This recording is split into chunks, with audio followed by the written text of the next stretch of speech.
Voyons encore qu'un comédien qui faisait un geste hors de mesure n'était pas moins sifflé que celui qui manquait dans la prononciation d'un vers. Si un comédien fait un tant soit peu un geste hors de mesure, ou si sa prononciation d'un vers est fautive d'une seule syllabe, en trop ou en moins, il est sifflé et hué. Lucien dit de même qu'un geste hors de mesure passait pour une faute capitale dans un acteur. C'est ce qui avait donné lieu au proverbe grec « faire un solécisme avec la main ». L'art de la saltation est perdu et il serait téméraire d'entreprendre de deviner tous les détails d'une pratique perfectionnée par l'expérience et par les réflexions de 20 000 personnes. Ce qui est de certain, c'est que le peuple voyait bien quand on y manquait. Il est vrai que l'habitude d'assister au spectacle avait rendu si délicat qu'il trouvait à redire même aux inflexions et aux accords faux, lorsqu'on les répétait trop souvent, quoique ces accords produisent un bon effet lorsqu'ils sont ménagés avec art. Dans le chant, combien les modulations et les sons de fossé sont plus simples et plus voluptueux que les notes exactes et sérieuses. Cependant, protestent contre eux non seulement les gens au goût sévère, mais s'ils se produisent trop souvent, la foule elle-même aime. Pour en revenir à l'art du geste, on ne saurait guère douter que les comédiens des anciens n'excellassent dans cette partie de la déclamation. Ils avaient de grandes dispositions naturelles pour y réussir, à en juger par leurs compatriotes, qui sont nos contemporains. Ces acteurs s'appliquaient beaucoup à leur profession, comme nous le dirons tantôt, et s'ils manquaient ou s'ils se négligeaient, les spectateurs qui étaient capables d'en juger avaient le soin de les redresser. Aussi Tertullien dit-il que ce geste était aussi séduisant que le discours du serpent qui tenta la première femme. Ce geste même est un propos de serpent. Si les critiques qui ont voulu censurer ou éclaircir la poétique d'Aristote eussent fait attention à la signification de saltatio, ils n'auraient pas trouvé si bizarre que les chœurs des anciens dansassent, et même dans les endroits les plus tristes des tragédies. Il est facile de concevoir que ces danses n'étaient autre chose que les gestes et les démonstrations que les personnages, les chœurs faisaient pour exprimer leurs sentiments, soit qu'ils parlassent, soit qu'ils témoignassent par un jeu muet combien ils étaient touchés de l'événement auquel ils devaient s'intéresser. Cette déclamation obligeait souvent les chœurs à marcher sur la scène, et comme les évolutions que plusieurs personnes font en même temps ne se peuvent faire sans avoir été concertées auparavant, quand on ne veut pas qu'elles dégénèrent en une troupe qui se presse. Les anciens avaient prescrit certaines règles aux démarches des chœurs. Ce sont ces évolutions réglées, pour ainsi dire, lesquelles ont beaucoup aidé à faire prendre aux critiques la saltation des chœurs pour des ballets à notre mode. Les chœurs avaient d'abord des maîtres particuliers qui leur enseignaient leur rôle, mais le poète Eschyle, qui avait beaucoup étudié l'art des représentations théâtrales, entreprit de les instruire lui-même, et il semble que son exemple ait été suivi par les autres poètes de la Grèce. On ne doit pas donc se faire l'idée du spectacle que ces chœurs donnaient sur le théâtre d'Athènes et sur celui de Rome par le spectacle que nous imaginons que nous verrions sur nos théâtres si l'on y faisait déclamer des chœurs. Nous nous figurons d'abord les chœurs immobiles de l'opéra, composés de sujets dont la plupart ne savent point même marcher, rendre ridicule par une action gauche des scènes les plus touchantes. Nous nous représentons les chœurs de la comédie composés de gagistes et des plus mauvais acteurs qui jouent très mal un rôle auquel ils ne sont point accoutumés. Mais les chœurs de tragédie ancienne étaient exécutés par de bons acteurs bien exercés, et la dépense qui se faisait pour les représenter était même si grande que les Athéniens avaient ordonné par un règlement particulier que les magistrats en feraient les frais. Qu'on se représente donc pour se faire une juste idée de ces chœurs, un grand nombre d'acteurs excellents répondant à un personnage qui leur adresse la parole.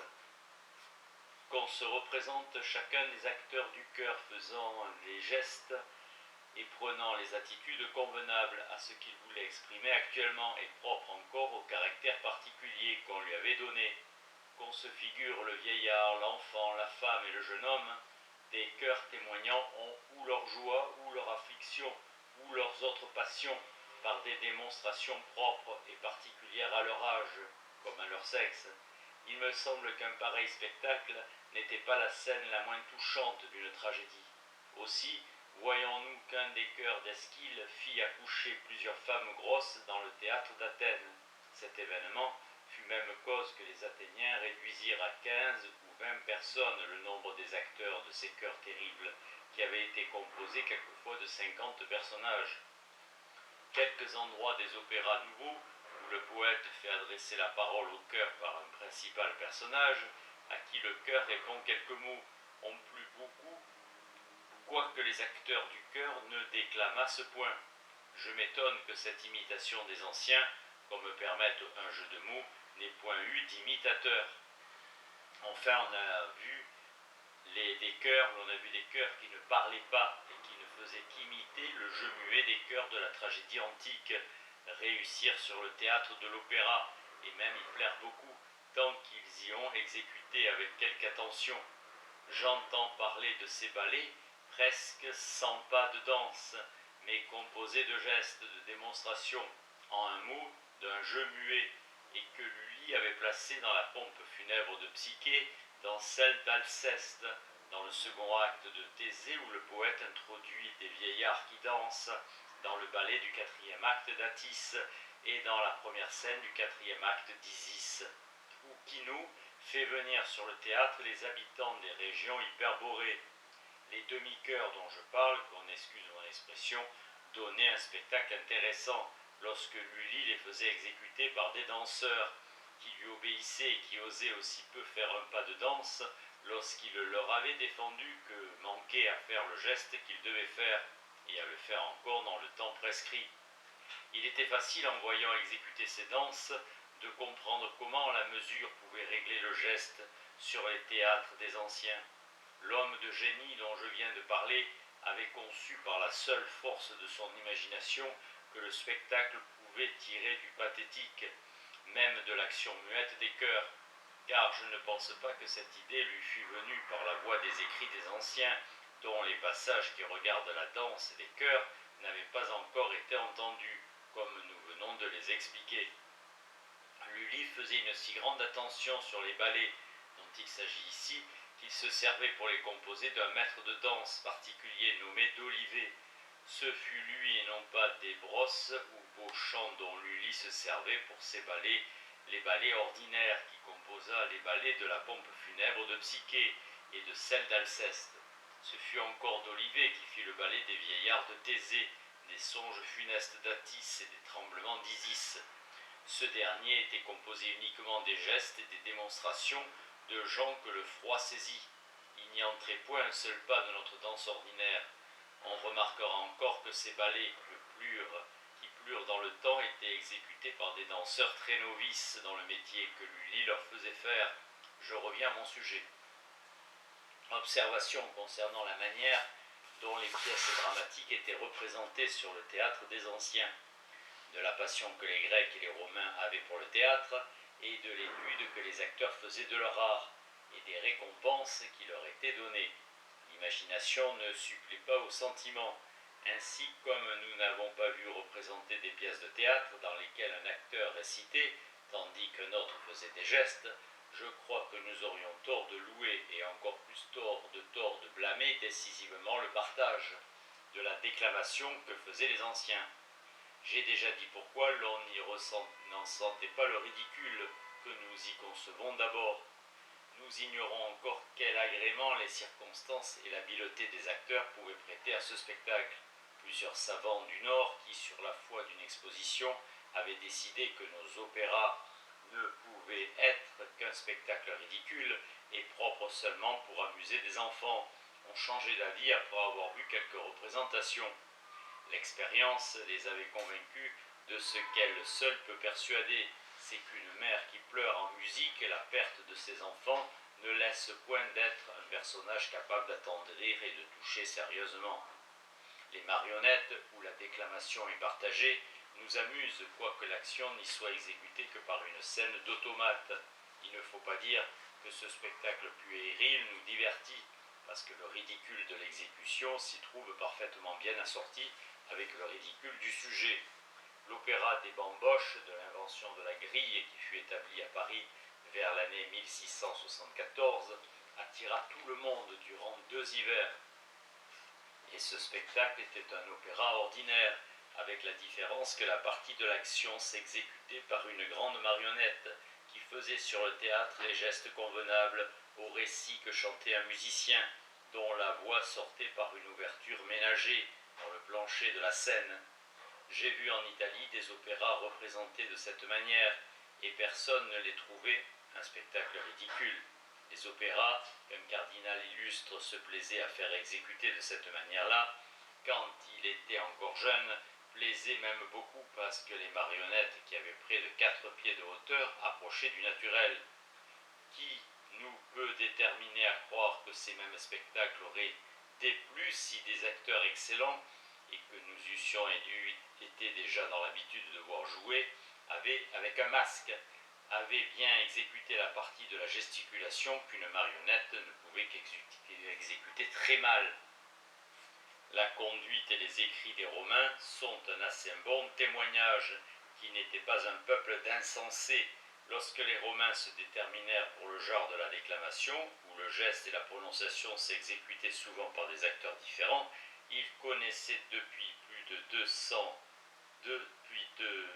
120 ans la manière naturelle de réciter qui est la nôtre. Ils la quittèrent cependant pour l'autre bien plus composée. D'ailleurs, la dépense immense que les Grecs et les Romains faisaient pour la représentation des pièces dramatiques nous est un bon garant de l'attention qu'ils y donnaient. Or, cette attention continuait durant 800 ans. Les théâtres furent encore ouverts à Rome durant 8 siècles après l'aventure de Livius Andronicus. N'aurait-elle pas été suffisante pour désabusé les Romains de l'usage de partager la déclamation entre 2 acteurs, si cet usage eût été aussi mauvais qu'on est porté à le croire par un premier mouvement? Il faut donc se défier de ce premier mouvement, autant que les personnes sages se défient de celui qui porte à désapprouver d'abord les modes et les coutumes des pays étrangers. La représentation de 3 tragédies de Sophocle coûta plus aux Athéniens que la guerre du Péloponnèse. On sait les dépenses immenses des Romains pour élever des théâtres, des amphithéâtres et des cirques, même dans les villes des provinces. Quelques-uns de ces bâtiments qui subsistent encore dans leur entier sont les monuments les plus précieux de l'architecture antique. On admire même les ruines de ceux qui sont tombés. L'histoire romaine est encore remplie de faits qui prouvent la passion démesurée du peuple pour les spectacles, et que les princes et les particuliers faisaient des frais immenses pour la contenter. Je ne parlerai donc ici que du paiement des acteurs. Macrobe dit qu'Ésope, un célèbre comédien tragique dont nous avons déjà parlé, et le contemporain de Cicéron, laissa en mourant à ce fils dont Horace et Pline font mention, comme un fameux dissipateur, une succession de 5 millions qu'il avait amassés à jouer la comédie.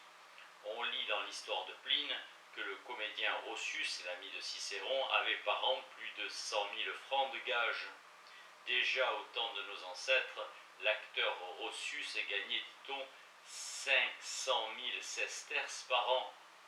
Il faut même qu'on eût augmenté les appointements de Roscius depuis le temps où l'État que Pline avait vu fut dressé, puisque Macrobe dit que notre comédien touchait des deniers publics près de 900 francs par jour, et que cette somme était pour lui seul, il n'en partageait rien avec sa troupe. L'oraison que Cicéron prononça pour ce même Roscius justifie bien le rapport de Pline et celui de Macrobe. Le principal incident du procès qu'avait Roscius roulait sur un esclave qu'on prétendait que Fannius avait remis à Roscius, afin qu'il lui enseignât à jouer la comédie. Après quoi Roscius et Fannius devaient vendre cet esclave pour en partager le prix. Cicéron ne tombe pas d'accord de cette société, et il prétend que Panurgus, c'est le nom de l'esclave, devait être censé appartenir en entier à Roscius, qu'il avait instruit, parce que la valeur du comédien excédait de bien loin la valeur de la personne de l'esclave. La personne de Panurgus, ajoute Cicéron, ne vaut pas 30 pistoles, mais l'élève de Roscius vaut 20 000 écus. Quand l'esclave de Fannius n'aurait pas pu gagner 18 sols par jour, le comédien instruit par Roscius pouvait gagner 18 pistoles. Croirez-vous, dit Cicéron dans un autre endroit, qu'un homme aussi désintéressé que Rossus veuille s'approprier aux dépens de son honneur un esclave de 30 pistoles, lui qui depuis 12 ans joue la comédie pour rien et qui par cette générosité a manqué de gagner 2 millions. Je n'apprécie pas trop, ajoute Cicéron, le salaire que Rossus aurait reçu. Du moins lui aurait-on donné ce qu'on donne à Dionysia. Nous avons déjà parlé de cette actrice. Voilà comment la République romaine payait les gens du théâtre. Macrobe dit que Jules César donna 20 000 écus à Labérius pour engager ce poète à jouer lui-même dans une pièce qu'il avait composée. Nous trouverions bien d'autres profusions sous les autres empereurs. Enfin, l'empereur Marc Aurèle, qui souvent est désigné par la dénomination d'Antonin le philosophe, ordonna que les acteurs qui joueraient dans les spectacles que certains magistrats étaient tenus de donner au peuple ne pourraient point exiger plus de 5 pièces d'or par représentation, et que celui qui en faisait les frais ne pourrait pas leur donner plus du double. Ces pièces d'or étaient à peu près de la valeur de nos louis de 30 aux marques, et qui ont cours pour 24 francs. Tite-Live finit sa dissertation sur l'origine et le progrès des représentations théâtrales à Rome par dire qu'un divertissement dont les commencements avaient été peu de choses était dégénéré en des spectacles si magnifiques et si somptueux que les royaumes les plus riches auraient eu peine à en soutenir la dépense. À quel point, à partir d'un début raisonnable, on en est venu à la folle extension d'aujourd'hui, à peine supportable pour les plus riches au royaume. Comme les Romains étaient la plupart devenus eux-mêmes des déclamateurs et des faiseurs de gestes, on ne doit pas être étonné qu'ils fissent un si grand cas des gens du théâtre. Sénèque le père dit dans l'avant-propos du premier livre de ses controverses que les jeunes gens de son temps faisaient leur plus sérieuse occupation de ces deux arts. Un penchant assidu pour des occupations détestables envahit les esprits. L'étude du chant et de la danse, tenue maintenant pour obscène, occupe les mignons. Le mal ne fit qu'aller en augmentant. Amien Marcellin, qui vivait sous le règne de Constantin le Grand, écrit « Dans combien peu de nos maisons cultive-t-on encore les arts libéraux? On n'y entend plus que chanter et jouer des instruments. On y fait venir au lieu d'un philosophe un chantre, et au lieu d'un orateur un professeur dans les arts qui servent au théâtre. On ferme les bibliothèques comme on ferme les tombeaux, pour toujours, et l'on ne songe qu'à faire des hydrauliques, des lyres énormes, des flûtes de toute espèce, et tous les instruments qui servent à régler les gestes des acteurs.